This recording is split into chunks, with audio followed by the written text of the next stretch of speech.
অর্থবছর ৯ থেকে ১৯ পর্যন্ত সরকারিভাবে ৭% প্রবৃদ্ধির কথা বলা হয়েছিল গড়ে প্রতি বছর।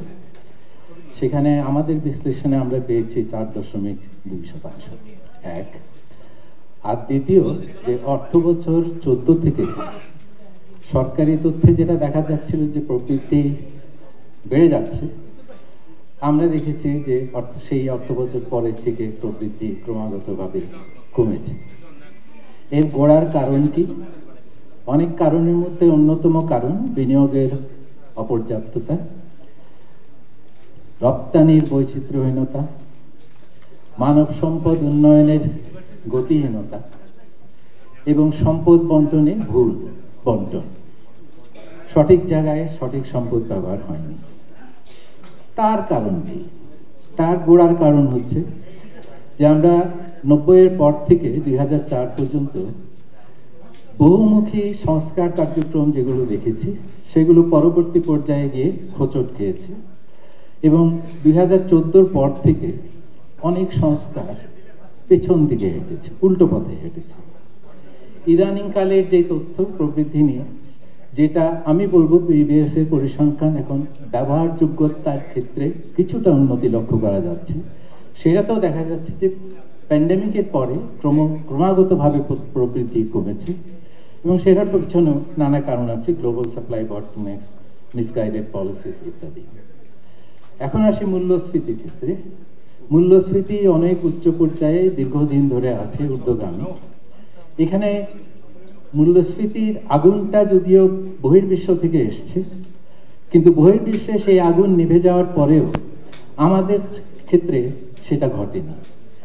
কি কারণে ঘটেনি সেটার অর্থনৈতিক ভেরিয়েবলসগুলো আমি এখানে লিস্ট করেছি, আপনাদের কাছে সেগুলি আছে। আমি একটা উপমা দিয়ে বলতে চাই যে আমরা মূল্যস্ফীতির আগুন নিভানোর জন্য ফায়ার ব্রিগেড ডাকতে অনেক দেরি করেছি এবং ফায়ার ব্রিগেড যখন আসতে দেরি হচ্ছে, সেই আগুন নিভাতে গিয়ে পানি ঢালার জায়গায় আমরা তেল ঢেলেছি এবং ফায়ার ব্রিগেড যখন আসলো দেখা গেল যে ফায়ার ব্রিগেডের যথেষ্ট পানি নাই এবং যেই পানিটা আছে সেই পানিটা আগুন নেভাতে ঢালতে গিয়ে দেখা যাচ্ছে পাইপের সমস্যা, পানিটা পাইপ দিয়ে বের হচ্ছে না। এখানে ফায়ার ব্রিগেড বলতে আমি যেটা বোঝাচ্ছি মূলত মনিটারি পলিসি, এবং পানি বলতে আমি বোঝাচ্ছি ইন্টারেস্ট রেট পলিসিগুলো, এবং পাইপটা হচ্ছে মনিটারি ট্রান্সমিশন মেকানিজমটা, যেখানে ব্লকেজ ছিল, যার কারণে এখনো মূল্যস্ফীতি ঊর্ধ্বগামী।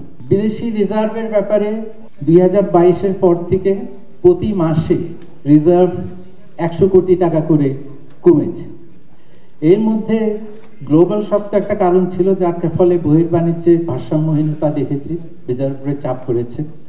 তবে বৈদেশিক মুদ্রা বাজার ব্যবস্থাপনার ক্ষেত্রে আমাদের বাংলাদেশ ব্যাংকের তৎকালীন যে নেতৃত্ব ছিল, তাদের ঘন ঘন মেজাজের পরিবর্তন একটা বড় কারণ হয়েছে, যেটা বহির্বাজারের মুদ্রা বাজারের ব্যবস্থাপনায় বিশৃঙ্খলা সৃষ্টি করেছে।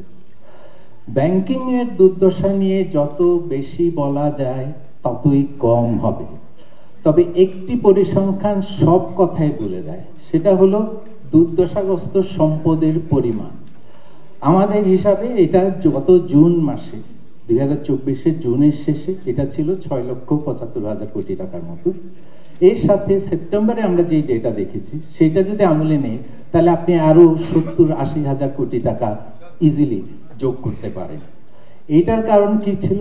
এটার মূল কারণ ছিল যে ব্যাংকিং সেক্টরে সলভেন্সি এবং লিকুইডিটি রক্ষা করার জন্য, লিকুইডিটি এবং সলভেন্সির যত্ন নেওয়ার জন্য যেই সমস্ত নিয়মকানুনগুলি করা হয়েছিল এবং যেই সমস্ত নীতি নির্ধারকদের সেই দায়িত্বটা দেওয়া হয়েছিল, তারা রক্ষা করেছেন শুধু কিছু রাজনৈতিকভাবে সুবিধাপ্রাপ্ত গোষ্ঠীদেরকে।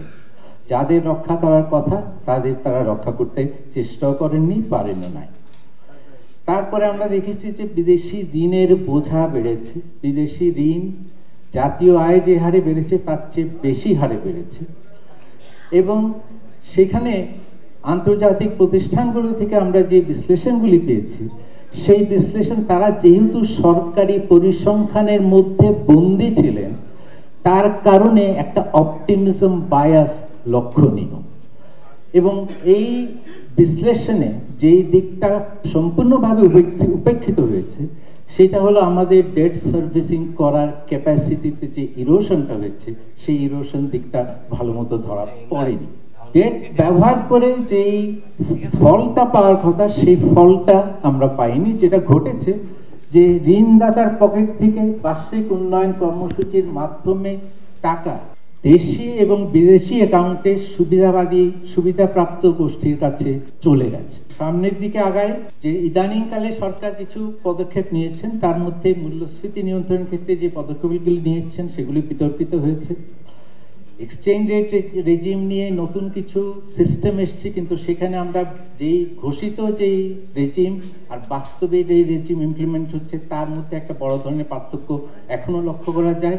ব্যাংকিং সেক্টরে কিছু রিফর্ম হয়েছে, দেবপ্রিয় সেটা বলেছে, তার আমি রিপিট করব না।